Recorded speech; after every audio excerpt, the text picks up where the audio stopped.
Mesdames et messieurs, bonjour et bienvenue sur notre chaîne YouTube.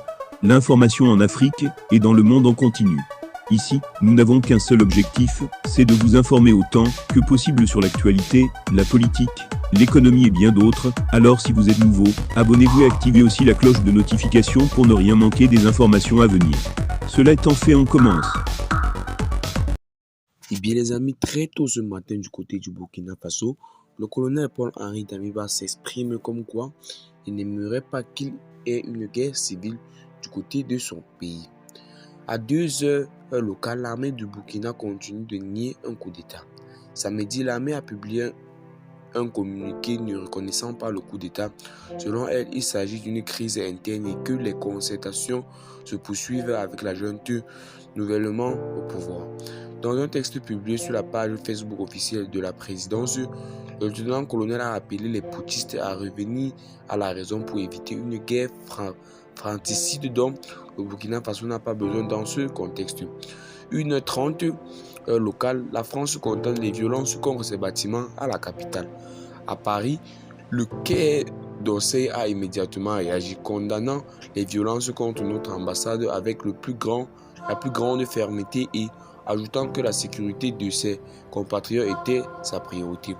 Ces attaques sont liées du fait que les manifestants hostiles manipulés par une campagne de désinformation à notre rencontre, a déclaré le porte-parole Anne-Claire Legendre, en appelant les parties prenantes à assurer la sécurité des bâtiments diplomatiques.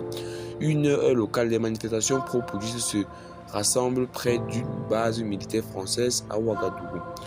Le calme était revenu au début de soirée dans les rues de Ouagadougou. Tard samedi soir, plusieurs centaines de manifestants se sont rassemblés près de la base militaire de Ouagadougou pour soutenir les putschistes selon un communiqué correspondant de l'AFP. En fin d'après-midi, samedi, 2 institutions françaises ont été prises pour cible par des manifestants. Un incendie s'est déclaré devant l'ambassade de France à Ouagadougou, a constaté le journaliste de l'AFP, et un autre devant l'Institut français à Bobo Diallo, selon des témoins dans cette ville de l'ouest du pays. Minuit 50, Damiba nie être protégé par la France. Je demande formellement mais être réfugié dans les bases françaises de Camboisin. Ce n'est qu'une intoxication pour manipuler l'opinion, a déclaré le militaire dans un communiqué sans toutefois préciser où il se trouve.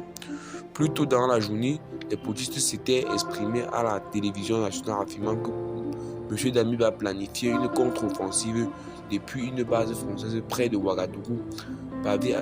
Paris avait rapidement démenti. Minute 30, la junte promet de lutter contre le djihadisme au Burkina Faso. Et bien les amis, qu'en pensez-vous de cette nouvelle information? Partagez la vidéo à vos amis si vous l'avez trouvée notamment intéressante. Et à plus pour nous de l'information. Bye bye.